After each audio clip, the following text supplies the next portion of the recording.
Hey everyone, and welcome back to the channel. Today, we're jumping ahead to 2026, to a future that's just around the corner, and we're asking a huge question.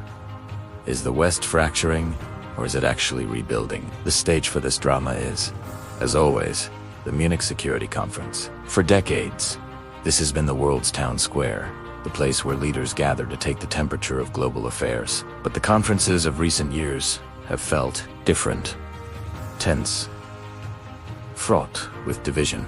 Now, imagine the scene in 2026. The world has just navigated a series of intense challenges. We've seen economic headwinds that have tested national budgets and public patience. We've witnessed technological leaps in AI and cyber warfare that have completely redrawn the lines of conflict. And of course, the geopolitical chessboard has been in constant motion, with new alliances forming and old certainties fading away. The big question on everyone's mind in Munich won't just be about specific crises, but about the very identity and coherence of the Western alliance itself. Let's break down the fracturing argument first, because it's a compelling one. One of the biggest fault lines is economic. Picture this. By 2026, different Western nations have taken wildly different paths to economic recovery. Some might have embraced aggressive protectionist policies, prioritizing my nation-first economics. This could lead to trade disputes, not with adversaries, but between allies. Imagine leaders at Munich publicly clashing over tariffs on everything from electric vehicles to agricultural goods. These aren't just technical disagreements. They erode the very foundation of trust and shared prosperity that has held the West together for so long. When allies start seeing each other as economic rivals first and partners second, the entire structure begins to creak. Then there's the political divide. Populist and nationalist movements haven't gone away. By 2026, we could see a political landscape across Europe and North America that is more polarized than ever. Some governments might be doubling down on international cooperation, while others are championing a more isolationist, sovereign-first agenda. This creates a fundamental disconnect. How can you forge a unified strategy on climate change? For example, when one key ally pulls out of agreements, citing domestic pressures. How do you present a united front against authoritarian expansion when member states are openly questioning the value of collective defense? These internal political battles spill onto the international stage, making consensus nearly impossible. The debates in the hallways of the Hotel Bayerischer Hof in Munich would be less about strategy and more about fundamental values. And let's not forget the military and strategic divergence.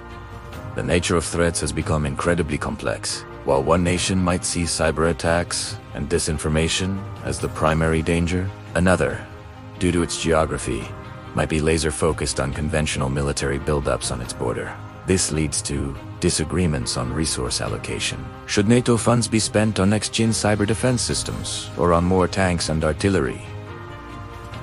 This isn't a simple choice. It reflects different perceptions of reality. If the US, for instance, continues its strategic pivot towards the end, European nations will be forced to take on a much greater share of the security burden for their own continent. This could be a moment of truth.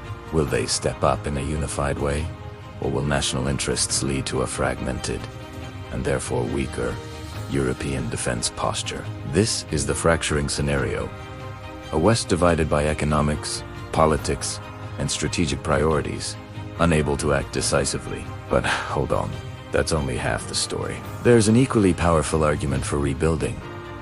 Crises have a funny way of clarifying the mind and forging unity. The shared challenges of the past few years could be the very catalyst the West needs to reinvent itself. Think about the technological threat. The rise of AI-driven disinformation campaigns and sophisticated cybernetics from state and non-state actors is a threat that no single Western nation can tackle alone. By 2026, we could see the emergence of a new technological alliance.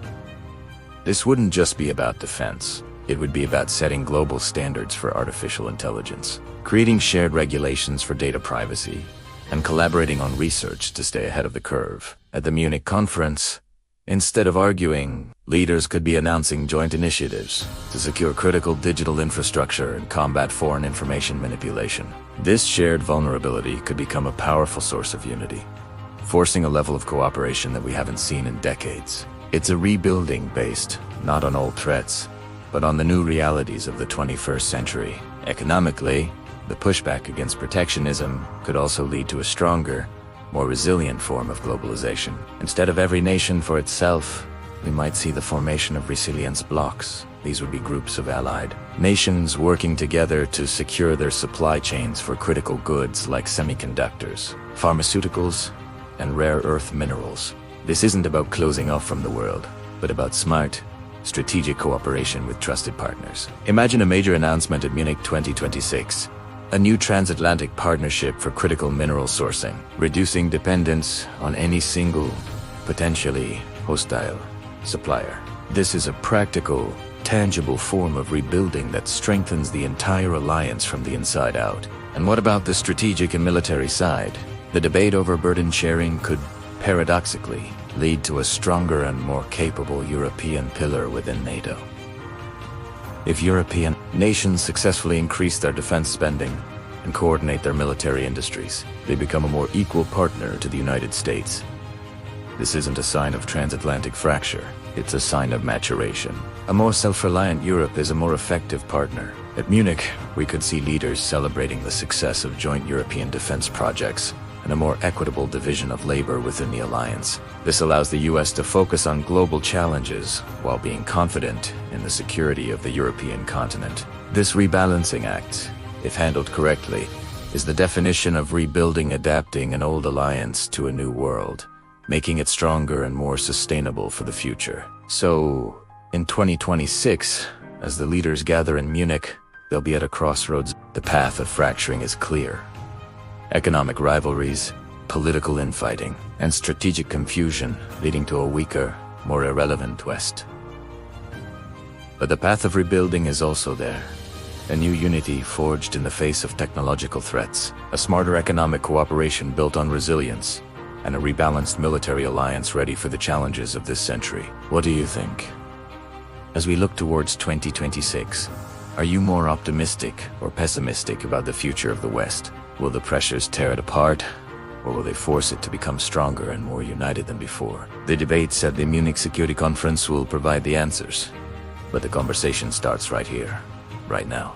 Drop your thoughts in the comments below. I'm really curious to hear what you all think. Which scenario do you find more likely, and why? Thanks so much for watching. If you found this deep dive interesting, make sure to hit that like button and subscribe for more analysis on the future of global affairs. We'll see you in the next video.